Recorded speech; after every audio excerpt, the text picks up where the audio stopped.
Hi friends, అందరికీ నమస్కారం.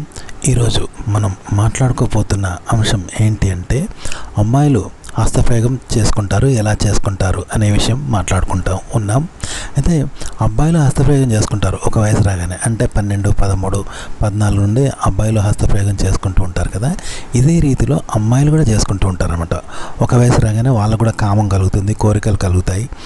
దాన్ని తట్టుకోలేక ఉద్రేకం కలిగి ఆ కామోద్రేకాన్ని తీర్చుకోవడానికి వాళ్ళు ఈ విధంగా హస్తప్రయోగానికి పాల్పడుతూ ఉంటారన్నమాట.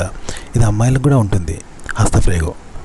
ఈ పెళ్లి కాని ఆడవాళ్ళు ఉంటారు కదా, వాళ్ళ కోరికలు తట్టుకోలేక, కోరికలు తీరే అవకాశం దొరకక వాళ్ళు హస్తప్రయోగం చేసుకుంటూ ఉంటారు అనమాట. ప్రతిరోజు అదొక దినచర్యగా పెట్టుకుంటారు. వాళ్ళు తట్టుకోలేని కోరికల నుండి వాళ్ళు ఇలా తృప్తి పడుతూ ఉంటారు.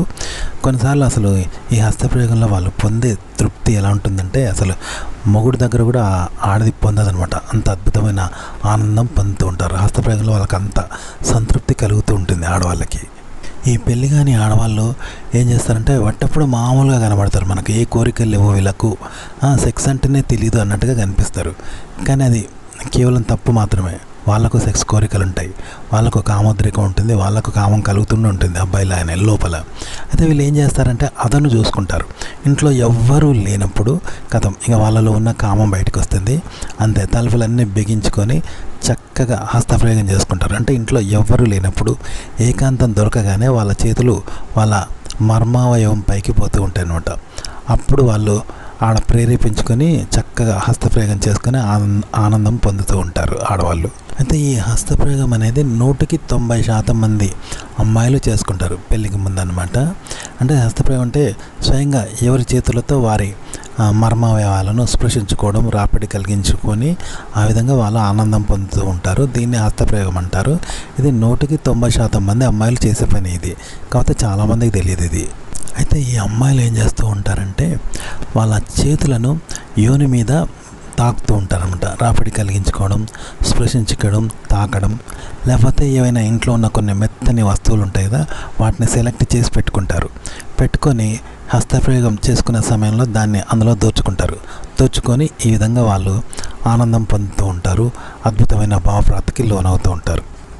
అయితే మామూలుగా హస్తప్రయోగం అంటే ఎవరికి వారు ఒంటరిగా చేసుకుంటారు. కానీ కొన్నిసార్లు ఆడవాళ్ళు ఏం చేస్తారంటే ఇద్దరు అమ్మాయిలు కలిసి చేసుకుంటారు అనమాట.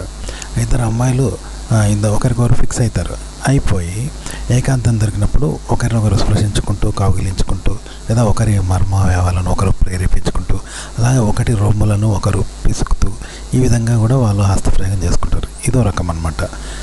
ఇది ఎక్కువ లేడీస్ హాస్టల్లో జరుగుతూ ఉంటుంది. అమ్మాయిలు పెళ్లి వయసు రాగానే హస్తప్రయోగం చేసుకుంటూ ఉంటారనమాట. అది వాళ్ళకు పెళ్ళయ్యే వరకు అది కొనసాగిస్తూ ఉంటారు అమ్మాయిలు.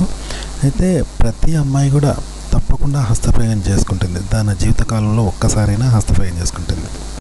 ఆడవాళ్ళు పెళ్ళిడు రాగానే హస్తప్రయోగం మొదలు పెడుతూ ఉంటారు. ఈ హస్తప్రయోగం అనేది పెళ్ళయ్యే వరకు వాళ్ళు కంటిన్యూ చేస్తూ ఉంటారు. చాలా సీక్రెట్గా ఉంటుంది, రహస్యంగా చేస్తూ ఉంటారు. అయితే ప్రతి అమ్మాయి తన జీవితకాలంలో ఒక్కసారైనా హస్తప్రయోగం చేసుకుంటుంది అనమాట. అబ్బాయిలు ఎలా అయితే తన జీవితకాలంలో హస్తప్రయోగం తప్పకుండా చేసుకుంటారో ఆ విధంగానే అమ్మాయిలు కూడా చేసుకుంటారు. చాలామంది అమ్మాయిలు, అంటే 90% మంది అమ్మాయిలు హస్తప్రయోగం చేసుకుంటారు. ఎవరో ఒక 10 మంది మాత్రం చేసుకోకపోవచ్చు. ఆ 10 మంది కూడా ఎప్పుడూ ఒక్కసారి తప్పకుండా చేసుకుంటారు. వాళ్ళకు కూడా తెలిసి ఉంటుంది హస్తప్రయోగం అంటే. అయితే ఈ హస్తప్రయోగం అనేది వివిధ రూపాల్లో చేసుకుంటారు. ఎవరికి తోచినట్టు వాళ్ళు హస్తప్రయోగం చేసుకుంటారు అనమాట. అంటే ఎవరికి అనుకూలమైన స్థితిలో వాళ్ళు హస్తప్రయోగం చేసుకుంటూ ఉంటారు. ఇంకా అనేక మార్గాలు ఉంటాయి. కొన్ని వస్తువులు అనేవి వాళ్ళు ముందే సెలెక్ట్ చేసుకొని పెట్టుకుంటారు. అందుబాటులో ఉన్న వస్తువులు వాటిని యోనిలో పెట్టుకోవడం ద్వారా, లేకపోతే రుద్దుకోవడం ద్వారా, రాపిడి కలిగించుకోవడం ద్వారా ఈ విధంగా ఆడవాళ్ళు హస్తప్రయోగం చేసుకుంటూ ఉంటారు. అలాగే ఆడవాళ్ళు హస్తప్రయోగం ఎలా చేసుకుంటారు ఇంకో విధానం అంటే క్లిటోరిస్ అనే ఒక భాగం ఉంటుంది యోని పై భాగంలో. అక్కడ వాళ్ళు చేతి వేలతో రాపిడి కలిగించుకుంటూ ఉంటారు. దాన్ని ప్రేరేపించుకుంటూ ఆ విధంగా భావప్రాప్తి పొందుతారు. అలాగే యోని లోపల ఒక జీ స్పాట్ అనే ఒక భాగం ఉంటుంది. అంటే మగవాళ్ళకి కామకేంద్రం ఇక్కడ పురుషాంగం. అదేవిధంగా ఆడవారిలో జీ స్పాట్ అనేది లోపల ఉంటుందన్నమాట. యోని లోపల ఒక బఠానీ గింజ పరిమాణంలో ఉంటుంది, బడిపెలాగా. అది కామకేంద్రం అన్నమాట. అక్కడనే కామం కలుగుతుంది, అక్కడనే కామోద్రేకం కలుగుతుంది. దాన్ని వాళ్ళు ఉద్రేకపరుచుకొని ఆడ రాపిడి కలిగించుకొని, లేదా ఏవైనా వస్తువులతో అక్కడ రుద్దుకొని వాళ్ళు ఆ విధంగా భావప్రాప్తి పొందుతూ ఉంటారన్నమాట ఆడవాళ్ళు. అలాగే అమ్మాయిలు హస్తప్రయోగం చేసుకోవడానికి కొన్ని డిల్డోలు అంటే వైబ్రేటర్స్ అనేవి వస్తువులు ఉంటాయన్నమాట. అవి హస్తప్రయోగం చేసుకోవడానికి ప్రత్యేకంగా కొన్ని మార్కెట్లో దొరుకుతూ ఉంటాయి. అవి పురుషాంగాన్ని పోలి ఉంటాయి. వాటి ద్వారా వాళ్ళు హస్తప్రయోగం చేసుకుంటూ ఉంటారనమాట. అవి తెచ్చిపెట్టుకుంటారు. పెట్టుకొని వాళ్ళకు వీలు దొరికినప్పుడల్లా వాళ్ళు యోనిలో దూర్చుకొని ముందుకు వెనక్కు రాపిడి కలిగించుకుంటూ యోనిలో పెట్టుకొని వాళ్ళు భావప్రాప్తి పొందుతూ యోని కండరాలను ఉత్తేజపరిచి ఆ విధంగా వాళ్ళు భావప్రాప్తి పొందుతూ ఉంటారు. అలాగే వాళ్ళు రొమ్ములను పిసుకుంటారంట. వాళ్ళకు స్థానాలు అంటారు కదా, ఆ రొమ్ములను పిసుకోవడం, అలాగే రొమ్ములకు మొలలు ఉంటాయి కదా, చనుమొలలు అంటారు, వాటిని పిసుకుంటూ ఉంటారు. అలా వాటిని పిసుకున్నప్పుడు అద్భుతమైన ఆనందం కలుగుతూ ఉంటుంది. ఆ విధంగా కూడా వాళ్ళు భావప్రాప్తి పొందుతూ ఉంటారు.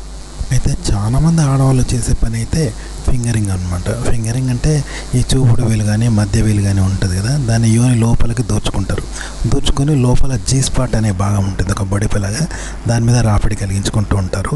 యోనిలో వేళ్ళు దూర్చుకొని అటు ఇటు రాపిడి కలిగించుకుంటూ వాళ్ళు ఆ విధంగా భావప్రాప్తి పొందుతూ ఉంటారు. ఆ విధంగా హస్తప్రయోగం చేసుకుంటారు అనమాట. అలాగే కొన్ని మెకానికల్ బ్యాటరీలు, వైబ్రేటర్లు లాంటివి ఉంటాయి.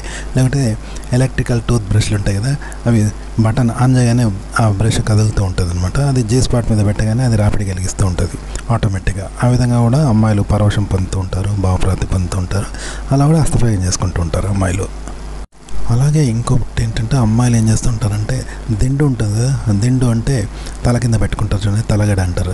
దాన్ని హగ్ చేసుకుంటారు. అంటే దాన్ని గట్టిగా కౌగిలించుకొని ఒక మగాడిని కౌగిలించుకున్న అనుభూతిని, ఆనందాన్ని పొందుతూ వాళ్ళు పరవశం పొందుతూ ఉంటారు. అలాగే ఆ దిండు చివరన ఒక మొన లాంటిది ఉంటుంది కదా, దాన్ని యోని మీద తాకేలాగా పెట్టుకొని దాన్ని యోనిలో చొప్పించుకుంటూ ఉంటారు. ఆడ రాపిడి కలిగి యోని లోపల వారికి ఆనందం, పరవశం పొందుతూ ఉంటారు అనమాట. ఆ విధంగా కూడా హస్తప్రయోగం చేసుకుంటూ ఉంటారు. ఆ సమయంలో ఆడవాళ్ళు నగ్నంగా మారుతూ ఉంటారు అన్నమాట. అలాగే మరికొందరు అమ్మాయిలు ఏం చేస్తూ ఉంటారంటే కొన్ని పొడవాటి కూరగాయలు ఉంటాయి కదా, క్యారెట్, వంకాయ లాంటి పొడవాటి కూరగాయలు ఉంటాయి కదా, వాటికి కండం వేసి కూడా వాళ్ళు యోనిలో దూర్చుకొని ఆ విధంగా కూడా వాళ్ళు హస్తప్రయోగం చేసుకుంటూ ఉంటారు అన్నమాట. దాన్ని పురుషాంగంలాగా ఊహించుకొని వాళ్ళు యోనిలో దూర్చుకొని వాళ్ళు సంతృప్తి పొందుతూ ఉంటారు. సెక్స్లో పాల్గొంటూ ఊహించుకొని ఆ విధంగా కూడా వాళ్ళు భావప్రాప్తి పొందుతూ ఉంటారు. పరవశానికి లోనవుతూ అలా హస్తప్రయోగం చేసుకుంటారు. ఇదొక విధానం అనమాట అమ్మాయిలు హస్తప్రయోగం చేసుకున్న దాంట్లో. అలాగే మరికొందరు అమ్మాయిలు ఏం చేస్తూ ఉంటారంటే ఇంట్లో ఎవరూ లేని సమయంలో ఈ బూత్ సినిమాలు, పోర్న్ సైట్లు ఉంటాయి కదా, బ్లూ ఫిలింలు, సెక్స్ వీడియోలు ఉంటాయి కదా, అవి చూస్తూ వాళ్ళు కామోద్రేకానికి లోనవుతూ ఉంటారు. వాటిని చూస్తూ వాళ్ళు ఆ విధంగా కూడా హస్తప్రయోగం చేసుకుంటూ ఉంటారు అన్నమాట. అలాగే ఇంకా కొందరు అమ్మాయిలు ఏం చేస్తూ ఉంటారంటే ఇంట్లో ఎవరూ లేనప్పుడు తలుపులు పెట్టుకొని మొత్తం బట్టలన్నీ నిప్పేసి వాళ్ళని వాళ్ళు అద్దంలో నగ్నంగా చూసుకుంటారు అనమాట. చూసి మురిసిపోతూ ఉంటారు.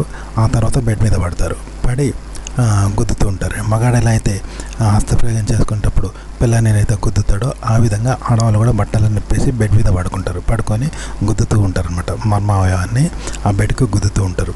కొద్దిసేపు గుద్ది కసితీర వాళ్ళు ఒక శృంగార భావానికి లోనయ్యి వాళ్ళు ఆ విధంగా భావప్రాప్తి పొంది వాళ్ళ కామాన్ని చాలార్చుకుంటూ ఉంటారు. అలాగే తమ వయసు ఉన్న అమ్మాయిలతో సెక్స్ గురించి మాట్లాడుతూ ఆ విధంగా కూడా వాళ్ళు కామోద్రేకం పొందుతూ ఆ విధంగా కూడా హస్తప్రయోగం చేసుకుంటూ ఉంటారు అమ్మాయిలు. అలాగే కొందరు అమ్మాయిలు ఏం చేస్తూ ఉంటారంటే నగ్నంగా ఉన్న అబ్బాయిల ఫోటోలను చూస్తూ వాళ్ళు కామోద్రేకానికి గురవుతూ ఉంటారు. ఆ విధంగా వాళ్ళకు మూడు రాగానే ఆ విధంగా కూడా వాళ్ళు హస్తప్రయోగం చేసుకుంటూ ఉంటారు. ఆ సమయంలో బ్రెస్ట్ని నొక్కుంటూ ఉంటారు. ఈ విధంగా కూడా వాళ్ళు హస్తప్రయోగం చేసుకుంటూ ఉంటారు. మామూలుగా చాలామంది అబ్బాయిలకు ఆడవాళ్ళను ఎలా తృప్తిపరచాలో తెలియదు, వాళ్ళు ఎలా తృప్తి పడతారో తెలియదు. కాబట్టి అమ్మాయిలు వాళ్ళే స్వయం తృప్తి అంటే ఈ హస్తప్రయోగం చేసుకొని అద్భుతమైన ఆనందానికి లోనవుతూ ఉంటారు, సంతృప్తి పొందుతూ ఉంటారు. అలాగే ఈ హస్తప్రయోగం అంటే పెళ్ళికి ముందు హస్తప్రయోగం చేసుకోవడం ద్వారా ఈ అమ్మాయిలకు మంచి ఎక్స్పీరియన్స్ వస్తుంది. అంటే పెళ్ళైన తర్వాత మొగుడితో ఏ విధంగా సెక్స్లో పాల్గొనాలి, ఎలా ఎంజాయ్ చేయాలి, వాడితో ఎలా వ్యవహరించాలి, వాడు వీళ్ళతో ఎలా వ్యవహరించాలి, ఇవన్నీ కూడా వాళ్ళకు ముందే ఎక్స్పీరియన్స్ అవుతాయి. కాబట్టి పెళ్ళికి ముందు హస్తప్రయోగం చేసుకున్న అమ్మాయిలు పెళ్ళైన తర్వాత శృంగారంలో అద్భుతంగా ఎంజాయ్ చేయగలుగుతారు, మొగుడిని కూడా సుఖపెడతారు. అలాగే ఈ అమ్మాయిలు హస్తప్రయోగం చేసుకోవడం ద్వారా వాళ్ళు టెన్షన్స్, ఒత్తిడి, యాంగ్జైటీ నుండి కూడా వాళ్ళు బయటపడుతూ ఉంటారు. అలాగే రాత్రిపూట హస్తప్రయోగం చేసుకుంటే వాళ్ళకు ప్రశాంతంగా నిద్ర పడుతుంది. అందుకని కూడా చక్కగా హస్తప్రయోగం చేసుకొని వాళ్ళు మంచిగా ప్రశాంతంగా నిద్రపోతూ ఉంటారు ఆడవాళ్ళు పెళ్ళికి ముందు. అయితే తెలియక కొందరు అమ్మాయిలు ఏం చేస్తారంటే హస్తప్రయోగం చేయడం వల్ల ఏమైనా సమస్యలు వస్తాయని కుంగిపోతూ ఉంటారు. అయితే వీళ్ళకు ఆంటీలు సలహాలు ఇస్తూ ఉంటారు. అంటే పెద్ద వయసు వాళ్ళు హస్తప్రయోగం చేసుకుంటే ఎలాంటి తప్పు లేదు, కోరికలు అంచుకోవడానికి ఎవరైనా అలాగే చేస్తారు, అందులో తప్పేముంది, దొంగతనమే ఉంది, చక్కగా ఆనందం పొందవచ్చు, నచ్చినను ఊహించుకొని నచ్చిన మగవాళ్ళను ఊహించుకుంటూ బొమ్మలను చూస్తూ అబ్బాయిల నగ్న ఫోటోలు చూస్తూ ఆనందించవచ్చు, దాందే ఉంది, ఎంతసేపు అని పెళ్ళికి ముందు కోరికలు అంచవేసుకుంటారు, దానిలో తప్పేం లేదు అంటూ ఆడవాళ్ళు సీక్రెట్గా ఈ పెళ్ళైన ఆడవాళ్ళు పెళ్ళి కాని అమ్మాయిలకు ఇలా సలహాలు. ఓకే ఫ్రెండ్స్, ఈ వీడియో నచ్చితే లైక్ చేయండి, కామెంట్ చేయండి, మా ఛానల్ని సబ్స్క్రైబ్ చేసుకోవడం మర్చిపోకండి. సెలవు, నమస్కారం.